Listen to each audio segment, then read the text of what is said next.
Today I'm going to talk about the election and my election reaction. This has been a couple days in the making because I've been in mourning. I'm still in mourning um, for our country.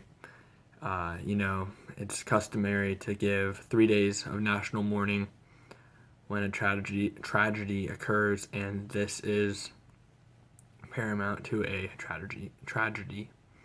It's equal in many ways in that it affects millions of people, um, even if it doesn't directly impact their life. Everyone knows Trump won. He didn't get the most votes, but he won. That is a fair election. Um, there shouldn't be a contest to the results of it, but this was initiated by white men and white some white women for reasons that I wouldn't really be sure um, of the reasons for the white women who voted for Trump. Possibly that their husbands influenced their decision, or they were willing to look past the fact that he is obviously not in support of women, or maybe they just don't care. I feel like the black community came out, but could have came out in much more force. It's sad to think that they weren't concerned enough about Obama's legacy. He even said before the election that it was a personal insult to him if the black community did not elect Hillary Clinton over Donald Trump. And I think this is true. I think that overall, the Democratic Party has been in part ignoring white workers.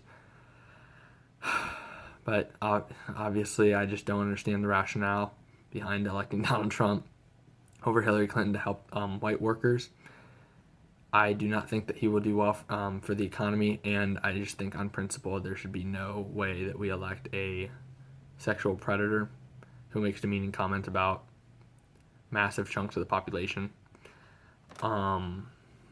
So she lost due to one, Trump's appeal to white, sexist, racist, nationalistic people who believe that the United States should only be home to whites and desirables in their eyes. I feel like the second reason why she lost the election is because of low voter turnout. But also, this isn't mentioned much. In Wisconsin, which was a key state, along with other key states, hundreds of thousands of people weren't allowed to vote, even though they were registered, because their Republican leadership, local Republican leadership, had enacted stricter voting qualifications. This was warned of by Martin Luther King, by people who tried to get the Voting Rights Amendment passed, which it did. And I think that it's a shame that people who were registered to vote were not allowed to vote. This disproportionately affects the African American and minority communities, which could have resulted in a win for Hillary Clinton. But all in all, Donald Trump is our president as of now. On December 19th, the electors of the Electoral College will vote. They actually do not have to vote the way their precinct votes. They would be required to pay a fine, but if they felt like the will of the people, of the over 250,000 more people who voted for Hillary Clinton, should be carried out, then they could vote in Hillary Clinton as the next president of the United States. This won't happen. It's too bad, but it won't.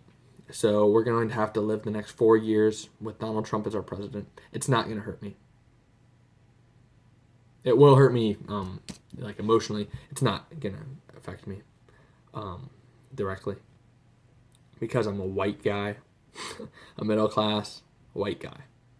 But for all the women and minorities out there who are going to have to hear the now normalized racist, sexist comments by not only Trump supporters, but people who don't care about politics, but now they assume that the way to get to the top is by accosting women and minorities and through bragging about sexual assault. And that's what this Trump win does. The American, not the American people, but a large segment of the American people and the Electoral College has issued a statement, metaphorically issued a statement that women and women's rights take backseat to white men 100% of the time, and that's awful. You had the most qualified candidate in history in Hillary Clinton versus the most unprepared candidate for president in Donald Trump, and she lost. What that tells me is that people cannot stand to see a woman in office, but we will get there. It may not be next time or the next time, but sometime in my life we will have a woman president, and we will get through this. We shall overcome. We will get through a Trump presidency. I still have pride in the United States, the good of the United States, because there is nothing wrong with America that can't be fixed with what is right with America. Bill Clinton said that, and this is 100% true. I'm ashamed of the part of our country who voted for Donald Trump or just voted for Gary Johnson and wasted their vote and worked to elect Donald Trump. And if you didn't know that, then you're ignorant and you shouldn't be voting anyway. It's absolutely preposterous to think that Gary Johnson, Jill Stein, or Evan McMullin would have won the presidency. So if you voted them because you don't like either candidate, don't vote. Or vote for the candidate that doesn't actually demean women. Anyway, this would have turned into kind of a crazy rant. It's almost 7 minutes long. So all in all, we can get through this, and we will look with positivity on the next 4 years, in that we can all work harder ourselves individually in our lives to make the world a better place for minorities and women, even if Donald Trump won't support us. We can still protest against Donald Trump, but we do have to accept that he is our president, or he will be our president, assuming nothing crazy happens December 19th when the electors vote. And we can still stand up for everyone. And in 4 years, there'll probably be quite a bit of backlash against Trump, because I don't think he will do a good job. And we can elect another liberal president. Maybe someone like Elizabeth Warren, maybe someone like Cory Booker, a young African-American that has been doing great in New Jersey. Anyway, that's it for this video. It made me really sad to talk about this, so I'm not going to talk anymore about Donald Trump.